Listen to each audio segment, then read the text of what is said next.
13 years of marriage ended with a single email. Not a phone call, not a face-to-face conversation, not even a handwritten letter. An email. As if our entire life together was nothing more than a business transaction that could be terminated with the click of a send button. Before we continue, let me know in the comments where you're watching from, and if you enjoyed this disturbing story, don't forget to subscribe and give it a thumbs up. Have a wonderful day. I was sitting in my home office, reviewing quarterly reports for the consulting firm I'd built from scratch, when my phone chimed with the notification that would shatter my world. The sender was Michael Thompson, my husband of 13 years, the father of our 2 children, the man who had promised to love me through sickness and health for better or worse. The subject line read, "Important information." How clinical, how cold, how perfectly fitting for what was about to unfold. "Sarah, I moved out this morning while you were at your client meeting. I have filed for divorce and have withdrawn my half of our joint savings account, as advised by my attorney.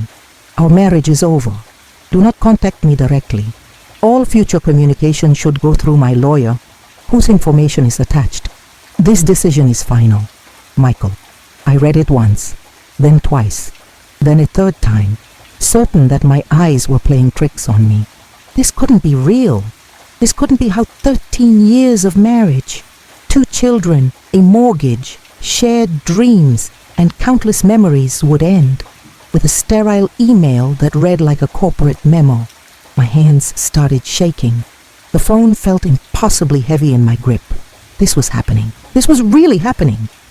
My husband, the man who had held my hand through my father's funeral, who had stayed up all night with me when our daughter Emma had pneumonia, who had celebrated every milestone of my business with genuine pride, had just discarded our marriage like unwanted mail. But as the initial shock began to wear off, something else crept in, something cold and calculating that I didn't recognize in myself. If Michael wanted to play this game, if he wanted to treat our marriage like a business transaction, then I would show him exactly how good I was at business. You see, Michael had made one crucial mistake in his perfectly planned escape. He assumed that because I was the emotional one in our relationship, because I was the one who remembered anniversaries and planned family vacations and kept track of our children's schedules, that I was somehow naive about our finances. He couldn't have been more wrong. I had built my consulting firm from nothing. I understood contracts, investments, and financial planning better than most certified advisors. More importantly, I had set up most of our investment accounts myself. Michael might have been a successful engineer, but he had always been happy to let me handle the boring financial stuff. That trust was about to become his biggest regret. My first call was to our bank. "Hi, this is Sarah Thompson. I need to freeze all accounts associated with my social security number immediately. I believe there may be unauthorized access." The customer service representative was sympathetic and efficient. Within 10 minutes, every account that required both our signatures was locked down tight. Next, I logged into our investment portfolio. Michael had his own login, yes, but I was the primary account holder. I was the one who had initially funded most of these accounts with money from my business. I changed every password, set up 2-factor authentication linked only to my phone, and added additional security questions that only I would know the answers to. The retirement accounts were where things got interesting. You see, Michael's engineering job had an excellent 401k matching program, but early in our marriage, we had decided to consolidate everything for better management. We had rolled his old 401k into an IRA that I managed, along with his current retirement contributions. Legally, it was still his money, but the account access, that was all mine now. I wasn't stealing anything. I wasn't draining accounts or moving money that didn't belong to me. I was simply ensuring that any financial decisions going forward would require my approval. If Michael wanted to treat our divorce like a business transaction, then he would discover that I was the senior partner in this particular business. My phone started ringing within 2 hours. Michael's number flashed on the screen, but I let it go to voicemail. He had been very clear in his email. No direct contact. All communication through lawyers. I was simply following his instructions. The voicemail was predictably furious. "Sarah, what the hell did you do? I can't access any of our accounts. This is insane. Call me back immediately." I deleted it without a second thought. The next call came from a number I didn't recognize. This time, I answered. "Mrs. Thompson, this is David Richardson from Richardson, Palmer and Associates. I represent your husband in this divorce proceeding. It seems there's been some misunderstanding about account access." "No misunderstanding at all, Mr. Richardson," I interrupted, my voice perfectly calm. "Your client informed me via email that he had withdrawn his half of our joint savings account on the advice of his attorney. I assume that was you." "Well, yes, but..." "And he also informed me that all future communication should go through you, which is why I'm not taking his calls. I'm simply protecting our remaining assets until we can sort out this legal matter properly. I'm sure you understand." There was a pause. I could hear papers shuffling.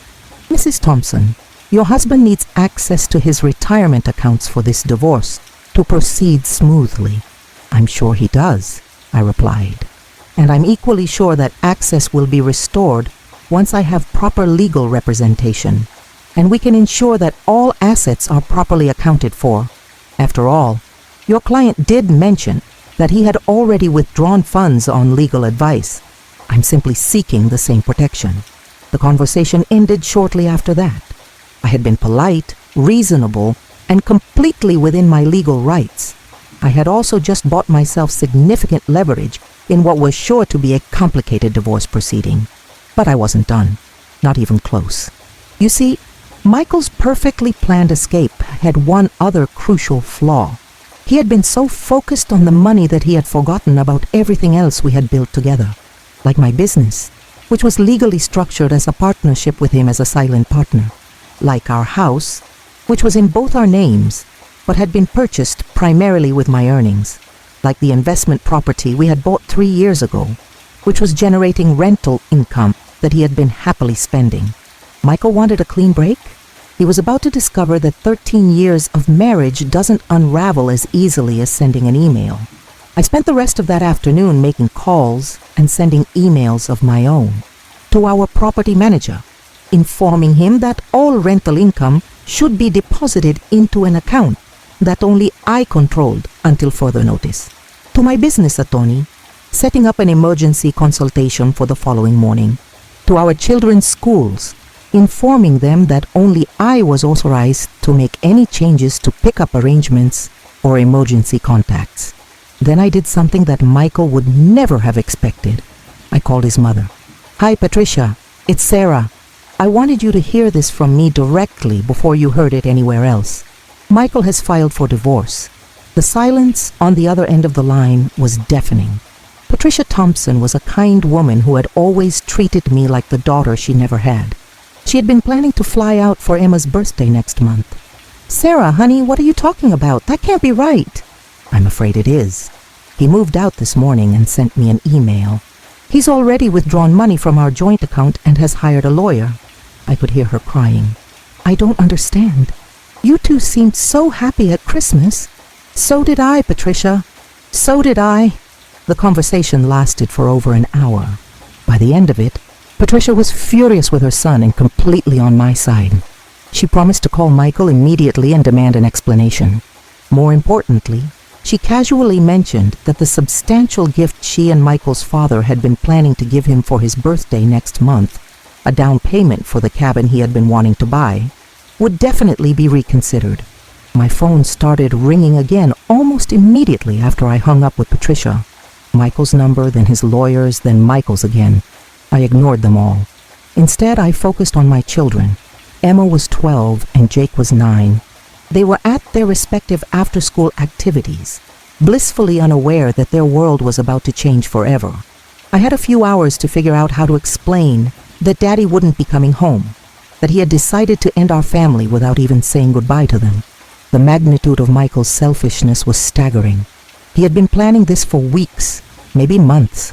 He had consulted lawyers, opened new bank accounts, found a place to live, and executed his escape plan with military precision. But he hadn't given a single thought to how his children would feel when they came home to find their father gone without explanation. That night I sat Emma and Jake down and told them as gently as I could that Daddy and I were getting divorced. Emma cried. Jake asked if it was his fault because he had gotten in trouble at school last week. I held them both and promised that none of this was their fault, that both Daddy and I loved them very much, and that we would always be a family, even if we didn't all live in the same house anymore. What I didn't tell them was that their father hadn't even asked about them in his email. Not once. The next morning brought a flurry of legal activity. Michael's lawyer was demanding immediate restoration of account access. My lawyer, the best divorce attorney in the city, as it turned out, was advising patience and strategy. Sarah, she said, you're in a much stronger position than you realize. Your husband made several critical errors. First, he initiated financial moves without proper legal consultation. Withdrawing from joint accounts without agreement or court order can be seen as financial misconduct. Second, he abandoned the marital home and his children without notice, which a judge will not look favorably upon. Third, he's demanding access to accounts that you legitimately control as the primary holder. So what happens now? Now we file for divorce ourselves on grounds of abandonment and financial misconduct. We demand full custody of the children based on his abandonment. We seek maintenance of the status quo on all assets until proper division can be determined.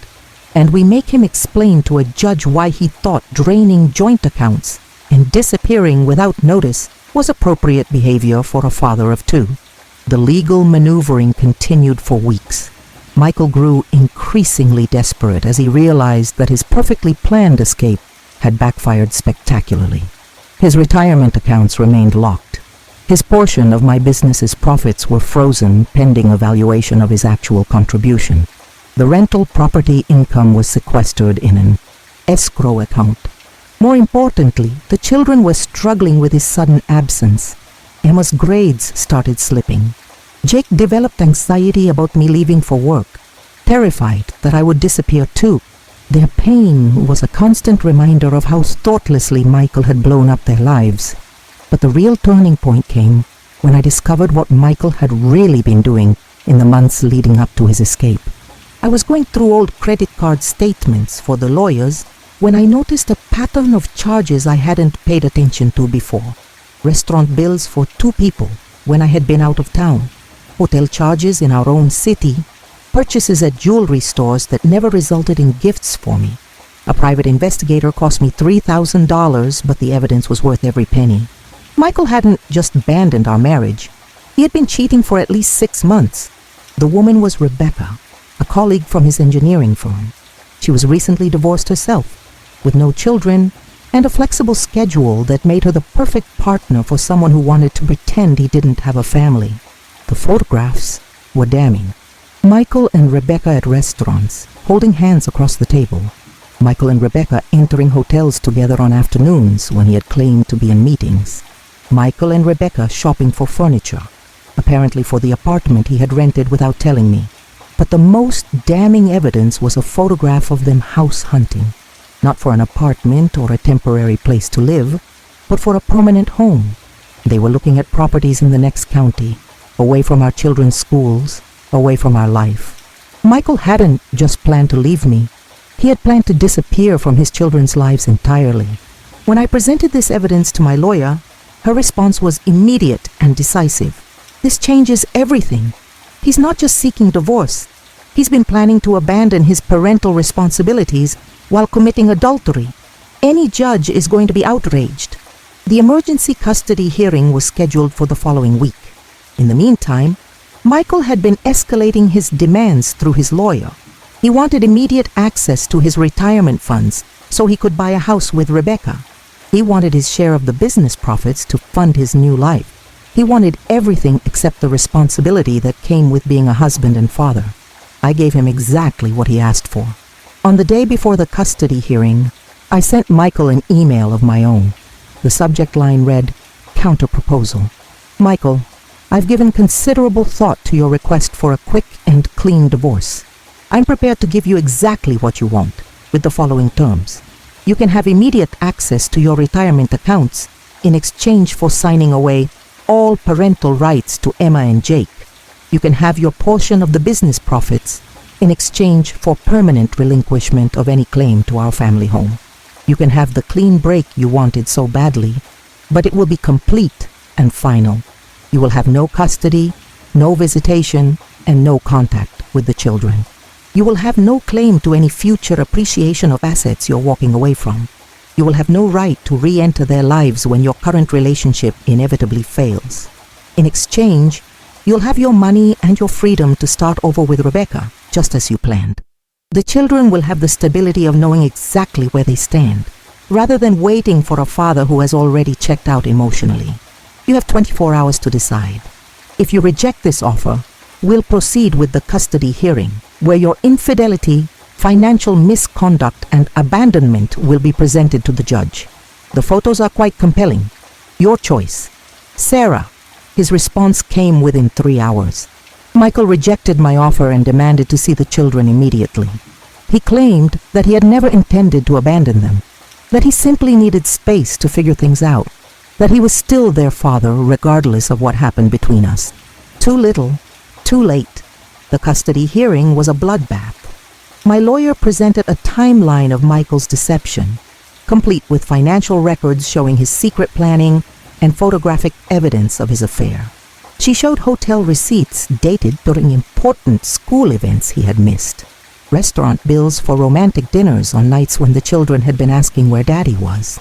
Michael's lawyer tried to paint him as a confused man going through a midlife crisis, someone who deserved a chance to rebuild his relationship with his children.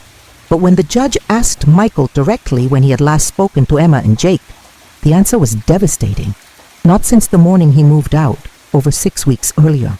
Mr. Thompson, the judge said, her voice cold with disapproval, you filed for divorce and withdrew marital funds without notice to your wife or children. You moved out of the family home without explanation to your minor children. You've made no attempt to contact your children for 6 weeks, despite living less than an hour away. Can you explain to me how this behavior demonstrates your commitment to being an active father? Michael's stammered response about needing time to establish his new living situation only made things worse. When the judge asked if he had been house hunting with his girlfriend during this period when he was supposedly too unsettled to see his children, his lawyer actually winced. The ruling was swift and decisive. I was granted full physical and legal custody of Emma and Jake. Michael was ordered to continue paying child support, but was granted only supervised visitation if he could demonstrate consistent interest in rebuilding his relationship with the children. He was also ordered to restore all retirement account access to me immediately, pending final asset division. The judge ruled that his withdrawal from joint accounts without notice constituted financial misconduct, and that all future financial decisions would require court approval. But the most satisfying part of the ruling was the judge's final statement. Mr. Thompson, you cannot abandon your responsibilities as a husband and father and then demand the privileges of both positions. If you choose to prioritize your relationship with Ms. Rebecca over your obligations to your family, that is your decision to make. But you cannot have it both ways. Michael left the courthouse looking shell-shocked. His perfectly planned escape had not only failed, it had cost him everything he claimed to value. The next few months brought a strange kind of peace. Emma and Jake slowly adjusted to the new reality. They stopped asking when Daddy was coming home and started referring to Mom's house as just home. Emma's grades improved. Jake's anxiety faded. They were resilient in the way that children can be, adapting to the love and stability that remained rather than mourning what was lost. Michael exercised his supervised visitation rights exactly 3 times before stopping entirely. Each visit was awkward and forced, with the children clearly uncomfortable around a father who had become a stranger. After the 3rd visit, Emma asked me privately if she had to keep seeing him. When I told her that she could make that choice for herself, her relief was palpable. The final asset division took 8 months to complete. I kept the family home, my business, and the investment property. Michael received his retirement accounts and his portion of our joint savings, significantly less than he had hoped, after legal fees and penalties for his premature withdrawals. He and Rebecca bought a house in the next county, just as the photographs had suggested they would. They sent a change of address card to my lawyer's office, not to me directly, and certainly not to the children. I heard through mutual friends that Michael had proposed to Rebecca on the anniversary of our divorce being finalized. The symbolism was not lost on me. He needed our marriage to be completely erased before he could move on to his new life. But here's what Michael never understood, and what Rebecca was about to learn. A man who can abandon 13 years of marriage and 2 children with an email is not someone you can trust with your future. Someone who can lie and cheat and steal from people who love him will eventually do the same to you. I didn't wish them ill. I simply knew that their relationship was built on a foundation of deception and selfishness. That foundation wouldn't hold when real challenges arose. 6 months after their wedding, I heard that Michael had been laid off from his engineering job. 6 months after that, Rebecca had filed for divorce, citing irreconcilable differences. Apparently, when the excitement of their affair was replaced by the reality of daily life, with a man who had proven himself capable of abandoning anything when it became inconvenient, the romance faded quickly. Michael tried to contact me when his second marriage imploded. He sent an email, because of course he did, asking if we could talk about the kids. He was lonely, struggling financially, and finally ready to be the father he should have been all along. I never responded. You see, Michael had taught me something valuable with his brutal abandonment. Some bridges once burned cannot be rebuilt. Some trust once shattered cannot be restored. Some relationships once poisoned by betrayal are better left buried. He had made his choice. He had chosen Rebecca over his family. Convenience over commitment. Selfishness over sacrifice. Those choices had consequences, and those consequences were his to live with. Emma is 16 now and about to get her driver's license. Jake is 13 and playing on the varsity soccer team. They are thriving, confident, well-adjusted teenagers who know exactly where they stand with the people in their lives. They have never asked about their father. They have never expressed any desire to reconnect with him. Sometimes people ask me if I regret how harshly I reacted to Michael's email.